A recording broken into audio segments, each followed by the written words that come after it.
Hello and welcome. My name is Alan, and today we'll be doing more ideas and opinions of Albert Einstein. Let's go ahead and hop into this. First part we are reading is called Three Letters to Friends of Peace. Mein Weltbild, Amsterdam, Corrido Verlag, 1934. Letter 1. It has come to my knowledge that out of the greatness of your soul you are quietly accomplishing a splendid work, impelled by solicitude the humanity and its fate.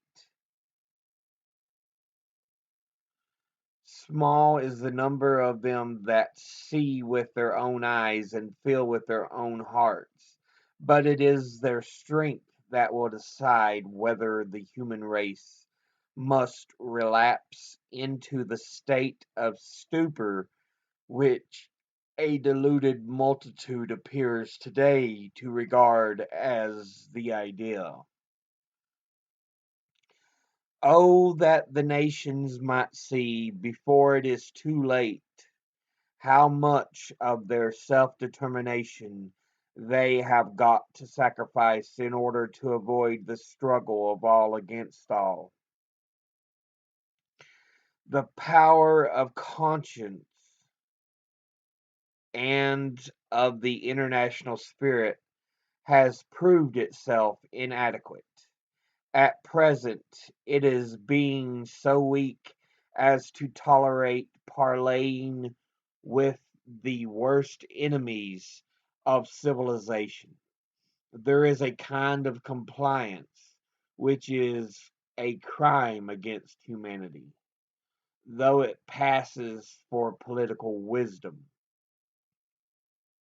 We cannot despair of humanity, since we are ourselves human beings. It is a comfort that there still exist individuals like yourself, whom one knows to be alive and dismayed. Letter 2. To be quite frank, a declaration like the one before me, in a country which submits to conscription in peace times, seems to me worthless. What you must fight for is liberation from universal military service.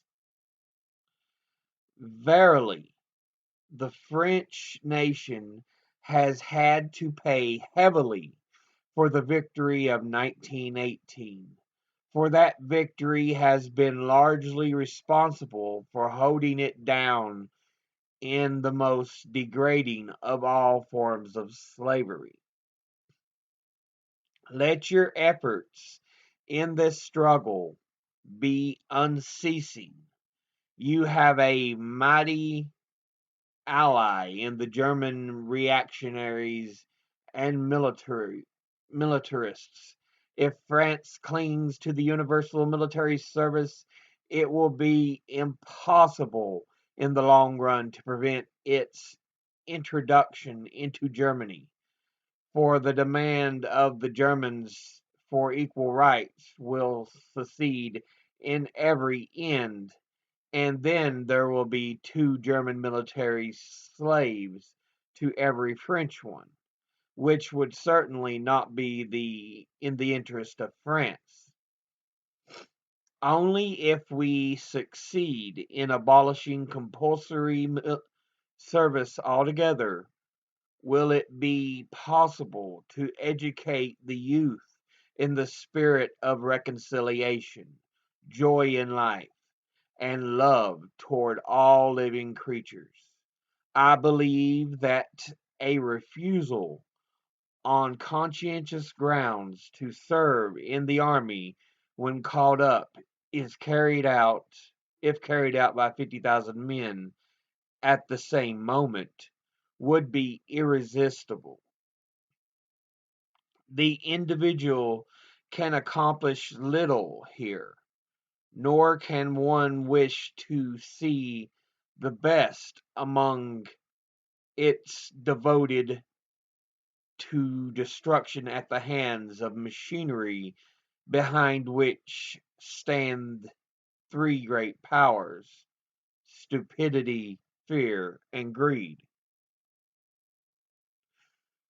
Letter 3.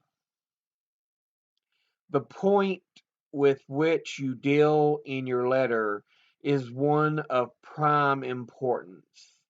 The armament industry is indeed one of the greatest dangers that beset mankind.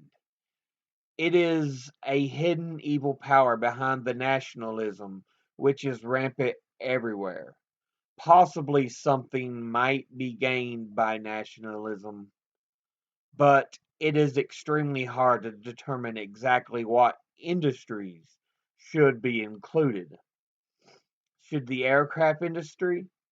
And how much of the metal industry and the chemical industry? As regards the munitions industry and the export of war material, the League of Nations has busied itself for years with efforts to get this loathsome traffic controlled, and what little success we all know. Last year, I asked a well known American diplomat why Japan was not forced by a commercial boycott to desist from her policy of force. Our commercial interests are too strong, was the answer. How can one help people who are satisfied with a statement like that? You believe that a word from one would suffice to get something done in this sphere? What an illusion! People flatter me as long as I do not get in their way. But if I direct my efforts toward objects which do not suit them, they immediately turn to abuse the calumny in defense of their interests, and the onlookers mostly keep out of the limelight. The cowards! Have you ever tested the civil courage of your countrymen? They silently accepted motto the silently accepted motto is leave it alone and say nothing about it. You may be sure that I shall do everything in my power along the lines you indicate, but nothing can be achieved as directly as you think. So, yeah, Einstein in three letters talking about what he believes should be done in peacetime.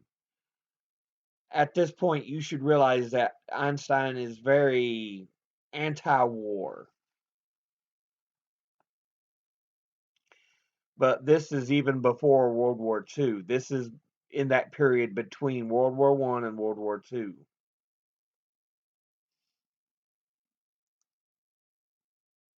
Um, he talks about um, people existing for better ideas,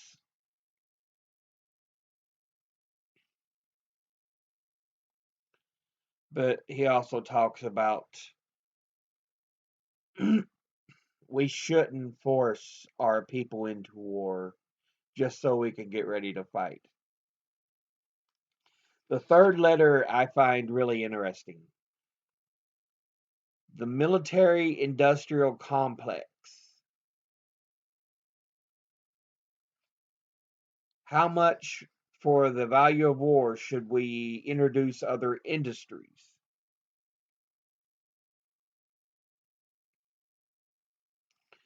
And it's a huge problem in the US right now, the military industrial complex. The next piece I'm going to read is called Active Pacifism and was published in Mein Weltbild Amsterdam, Corrido Verlag, 1934. I consider myself lucky to have witnessed the great peace demonstration which the Flemish people has undertaken. To all concerned in it, I feel impelled to call out, in the name of all men of good will who care for the future. In this hour of reflection and awakening of the conscience, we feel deeply united with you. We must not conceal from ourselves that no improvement in the present depressing situation is possible without a severe struggle. For the handful of these men who are readily determined to do something is minute in comparison with the mass of the lukewarms and the misguided. And those who have an interest in keeping the machinery of war going are a very powerful body. They will stop at nothing to make public opinion subservient in their murderous ends. It looks as if the ruling statesmen of today were really trying to secure permanent peace. But the ceaseless piling up of armaments shows only too clearly that they are unequal in coping with the hostile forces which are preparing for war. In my opinion, deliverance can only come from the peoples themselves. If they wish to avoid the degrading slavery of war service, they must declare with no uncertain voice for complete disarmament. As long as armies exist, any serious conflict will lead to war. A pacifism which does not actively fight against the armament of nations is and must remain impotent. May the conscience of the common sense of the peoples be awakened so that we may reach a new stage in the life of nations where people will look back on war as an incomprehensible aberration of their forefathers. Again, really speaking out against war. And he's telling everyone else, speak out against this. We do not need another war. Don't just sit there all lukewarm or middling, which is a case we have a lot of today. Still,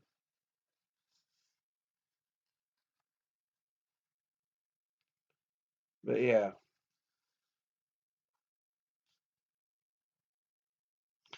Final piece I'm going to read is called Observations in the Present Situation in Europe,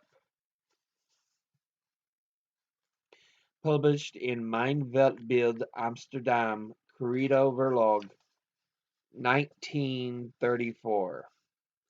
The distinguishing feature of the present political situation of the world, and in particular of Europe, seems to me to be this: that political development has failed, both materially and intellectually, to keep pace with economic necessity, which has managed, which has changed its character in a comparatively short time.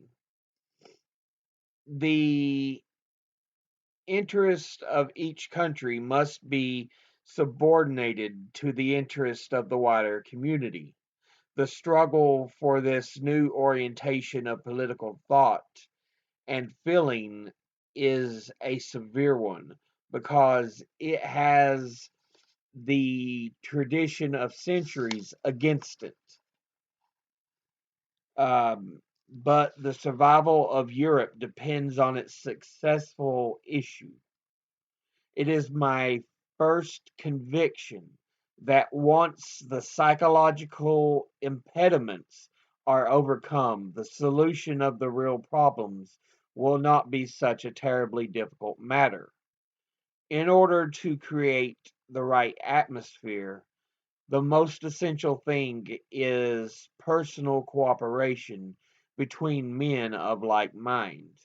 May our limited efforts succeed in building a bridge of mutual trust between the nations.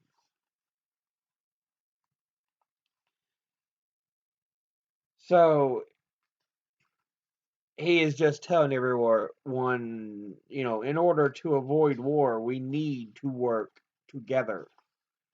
We cannot continue putting forth our standing armies.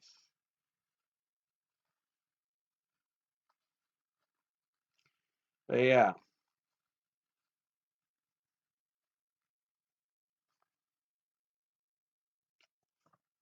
but that'll be all for now. I'll see you all in the next one. As always, educate thyself, think, read, study, learn. Someone tries to tell you something you have trouble believing, ask them to cite their sources. I'll see you all in the next video. Until then, later.